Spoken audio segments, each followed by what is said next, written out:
you and to the team?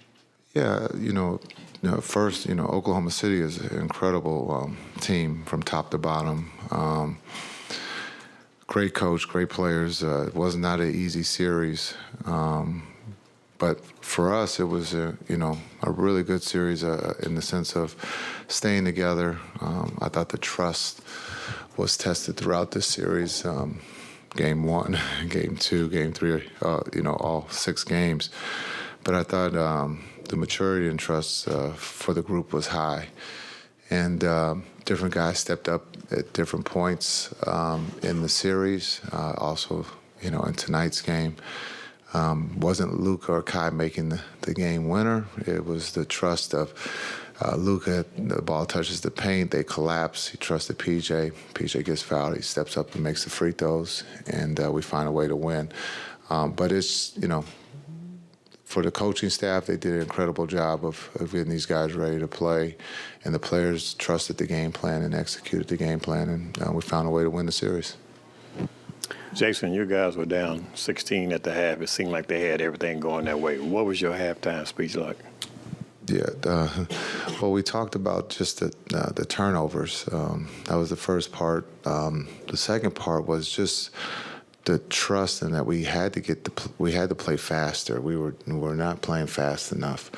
Even if they score, we needed to take the ball out and not look around and walk the ball up. And I thought to start the third, I thought D. Jones got us off to a great start.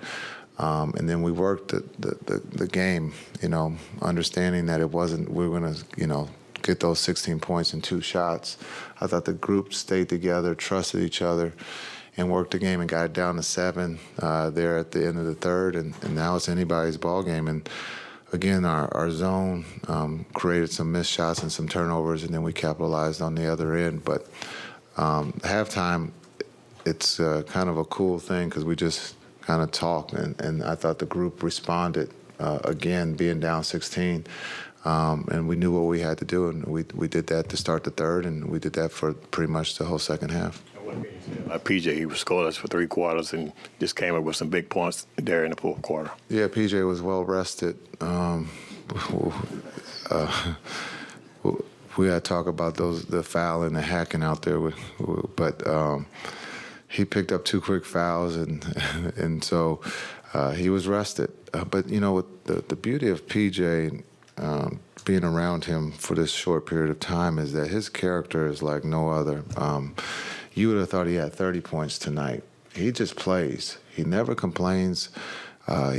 He's guarding the best player on the other side. There's very few plays ran for him. He just does his job at a high level, and we're very fortunate to have him.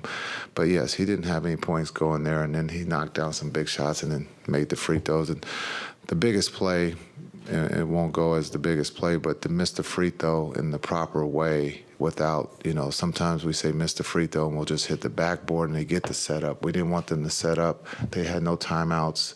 And so we've learned, not to run away from the ball, but to press the ball, to make the ball go back, and because we've lost the game that way. So a lot of things that we've learned along the way, we were able to execute their late game. Jason, big question, I guess, but what do you think it says about the franchise's culture that this is your second Western Conference Finals trip in 3 years with 2 very different teams knocking off number 1 seeds both years? Yeah, I mean, we got to build a culture. There's no shots at Rick. Rick did the best he could with the roster that he had. But since we've been here, we go the first year, our defense was incredible, and then our offense, joined the party.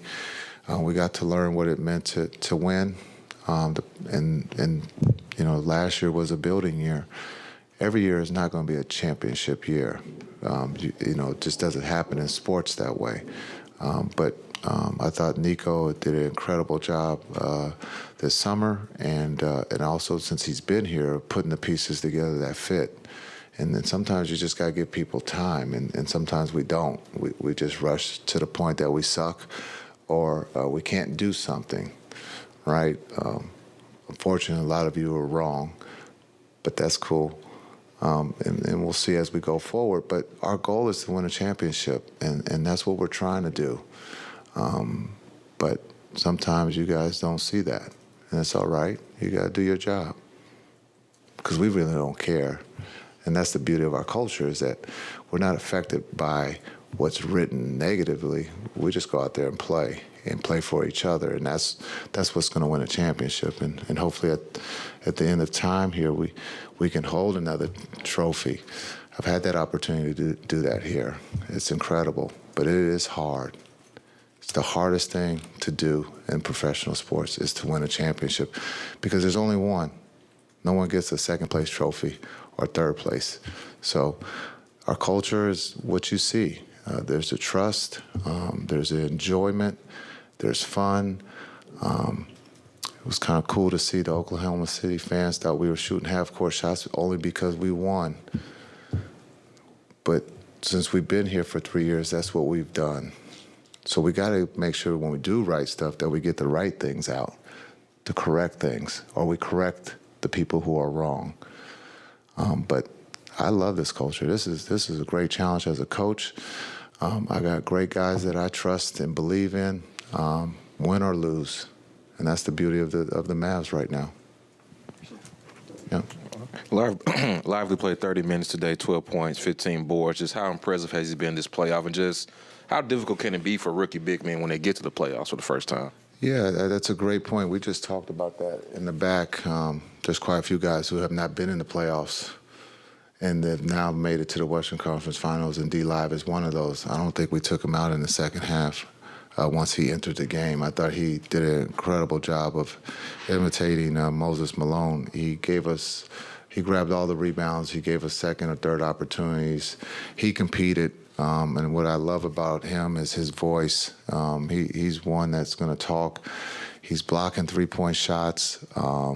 He is executing the game plan, and he's got to be fun to play with as a teammate, because he's fun to coach. And so just the experience of not just D-Live, but Gaff, D. Jones, PJ, those guys who don't have a lot of playoff experience, you could see that that didn't bother them in this round. And you got to go through it, and you got to fail to understand how to be successful in this league. And so I thought D-Live has played incredible. It's easy to say he should start, but he's playing his role for us, and that's coming off the bench and giving us energy and changing shots and finishing in the paint. But I thought he did a great job of stepping up to the free throw line too. Jason, Luka has now been to the Western Conference Finals twice with very different rosters. As you covered, and with Brad's question, there's culture and team and a lot that goes into that. But what does it say about Luka, as somebody who, is the face, one of the faces of his generation? Yeah, it's incredible that he's been there 2 out of the 3 years. Again, his talent's like no other. He's one of the best players